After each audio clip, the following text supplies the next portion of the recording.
近年来，随着美中竞争加剧，双方都认为朝核问题是为数不多的可以合作的领域之一。但另一方面，美国依然在不断渲染中国威胁，制造中美对立。据美媒报道，隶属美国国会的国会研究处在上周四更新有关中国海军现代化及其对美国海军能力影响的报告。报告渲染称，中国海军被视为对美国海军实现和维持战时对西太平洋深海海域的控制构成的重大挑战，是自冷战结束以来，美国海军第一次面临这样的挑战，而且是中国挑战美国长期作为西太平洋领先军事大国地位的关键要素。除了鼓吹中国海军的威胁，美国更喜欢夸大中国的核威胁。上周三，美国《华盛顿邮报》发布所谓重磅报道，声称中国正在甘肃玉门附近的沙漠地区建造119个几乎一模一样的工地设施。报道还煞有介事地引述一名军控智库的研究人员，根据商业卫星图像判断称，这些工地的特征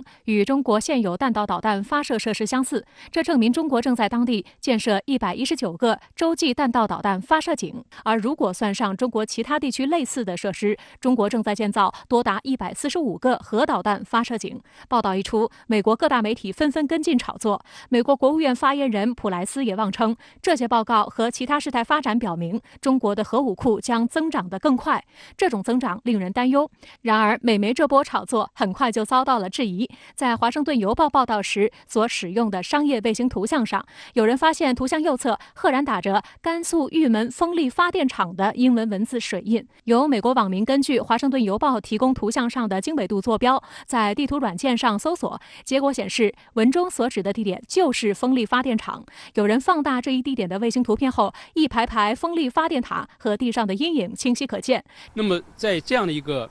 比较有限的区域内有这么多的这个井口，它不可能是导弹发射井，因为它很容易被摧毁掉啊。那么即便是退一步讲，我们在这个风力发电厂附近设置了我们的导弹发射井，这种可能性也是非常小的啊。因为西北这个地区我们知道它是非常广袤的，我们完全可以选择一个更加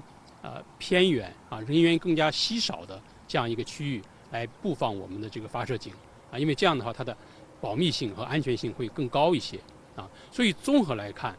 美国这些人的这种说法他对中国威胁论的这种说法基本上是毫无根据，也是非常可笑的。有专业人士直言，用地下发射井的方式发射导弹是冷战时期的做法，如今已经落后。现在强调的是机动发射，最关键的是要确保抗毁伤能力。美国和俄罗斯都有在冷战时期遗留的大量发射井，现在还可以继续利用，而中国之前没有那么多的发射井，现在也更不可能选择这种最笨拙的方法。相关话题来连线推评论员管瑶，管先生您好。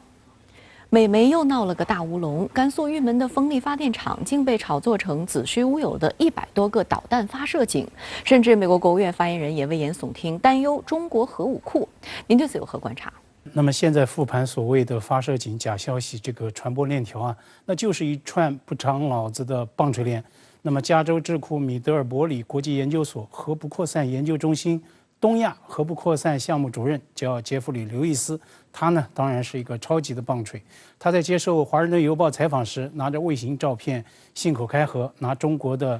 东风41洲际导弹来造谣扯淡。但是呢，这位假学者他一开口就错，因为呢他并不了解东风41它的最基本的性能与数据。它是固体燃料洲际弹道导弹，它的最大优势是机动性强、生存能力强，所以断无置于发射井，而且呢毫不遮掩，靠人肉搜索就可以探知发现的这样一种地步。所以呢，我关心的是这种毫无技术诚信与专业素养的假学者，他是否将会自绝于美国学界？他还有脸再混美国的智库吗？炮制中国在建100多个导弹发射井假新闻的记者叫乔比·瓦里克，他当然也是个棒槌，假学者吹得天花乱坠。但是美国大报记者最基本的职业伦理与素养，不是所谓的事实核验吗？沙漠地带一处集中100多个导弹发射井，哪怕只是沙盘推演，那么最烂的数学演算也得不出这么一个结果美国国防部报告估算说，中方核弹头数是所谓的 low 200s，也就是200多枚，那么全部扎堆集中到卫星照片的这个追踪地，也填不满那些个发射井啊，明明是经不起任何推敲的数字吹水。可是呢，假新闻始作俑者《华盛顿邮报》，它呢竟然就煞有介事地展开讨论，它的大标题是 "Don't panic about China's new nuclear capabilities"， 不要对中国的新增核能力恐慌。国务院发言人普莱斯也对中国核能力表达所谓的关切，皮之不存，毛将掩覆。那么，既然事实是子虚乌有，那这些个所谓的恐慌与关切又从何来说起呢？《华盛顿邮报》当年炮制假新闻，吉米的世界女记者杜撰儿童瘾君子吉米被揭发，那么报社当年可是被收回了普利策奖的，肇事记者呢可是被逐出了美国新闻圈的。那么这一次会有人被问责吗？我个人认为，比问责更加重要的追问还在于，必须要厘清乃至全面清理在中美关系这一全世界最重要的双边关系中，还存在着哪些个类似的导弹发射井，而它们的存在又在多大程度上加剧了中美关系现在的这种螺旋式下跌的不利态势。那您觉得中美关系中还有哪些类似的导弹发射井？该如何清理？美国情报部门与媒体近来大肆炒作的所谓新冠病毒实验室泄露论，难道不是卫生防御领域的所谓导弹发射井吗？华尔街日报它此前就援引美国情报部门的所谓报告，声称武汉病毒所有3位工作人员生病，那么这是新一轮病毒溯源政治化操作的源头。可是明明世界卫生组织已经得出了极不可能的这样的一个明确结论，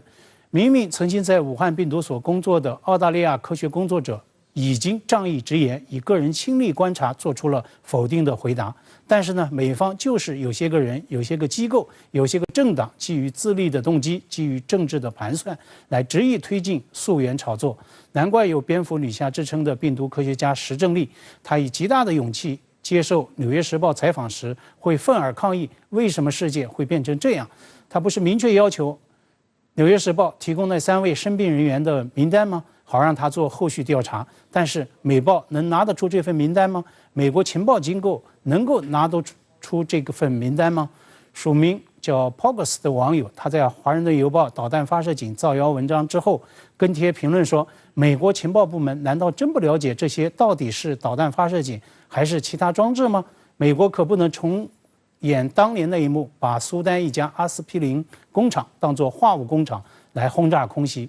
那么 Pogus 他后一句当然是多虑，苏丹那一幕不可能发生在大国身上，甚至呢，按照美国国际战略学界的传统逻辑，核大国之间不可能发生战争。那么有媒体在解析所谓导弹发射井乌龙时，就指出说这是美国恐华症的投射。但是呢，在我看来，这更是美方所谓新冷战思维的投射，因为在锤子眼里，世界全是钉子构成的。那么饶是如此，拜登外交政策高级智囊、国安会印太事务专员坎贝尔，他在最新的政策演说中，已经在为这种所谓的新冷战思维在降温了。他强调，无意以新冷战来定义中美关系，中美这2个大国可以和平相处。中美2国的朝鲜事务代表近日通电话，也被国际社会广泛关注。您对此如何看？如果说导弹发射井是核不扩散领域的伪问题，那么半岛核不扩散就是包括中美在内国际社会的共同关切，而且呢，中美均具有重大安全利益的争议体，一定程度上也是迫切的议题。众所周知，半岛问题的核心是美朝敌对，而这2个国家呢，现在都出现了新情况、新态势。美方实现了权力更迭，而朝鲜方面也因为疫情封禁的原因，国内面对着相当程度的经济压力。联合国甚至预测该国今年可能会面对60万吨的粮食缺口。所以美朝2国现在呢都有打破现状的诉求与压力。美国的朝鲜问题特使上月刚刚访问了韩国，意图打破和谈僵局。此时呢，与中国特使刘晓明通话，显然也是在寻求中方的协助。我们也知道，刘晓明特使他是重量级的外交官，此前呢在就任中国驻英大使时呢，就以言辞直率犀利著称。相信呢，在与美国特使通话时，刘特使呢一定会再度重申中方在半岛核问题上的严正立场。需要强调，无论是半岛核问题，或者气候变化、国际抗疫等等诸多重大国际的紧迫议程，那么这些都是中美可以展开实质合作的领域。但是呢，类似假导弹发射井这样的规模化的存在，显然无助中美展开合作。那么以坎贝尔他的最新政策演说为例，他虽然声言美方无意打新冷战，但是呢，他又在发言中强调，拜登今年将会召开线下版的印太4国峰会。那么这是印太战略的再度升级。我们也知道，就在上周，王毅国委在和平论坛上就曾发出明确的警告，印太战略制造国际分歧混乱，早该被扫进历史的垃圾堆。中美高官在政策议题上的这样一种罕见对立，也是呢中美关系紧张现状的一种直接的投射。好的，也谢谢管先生跟我们共同在线分享您的观点，谢谢。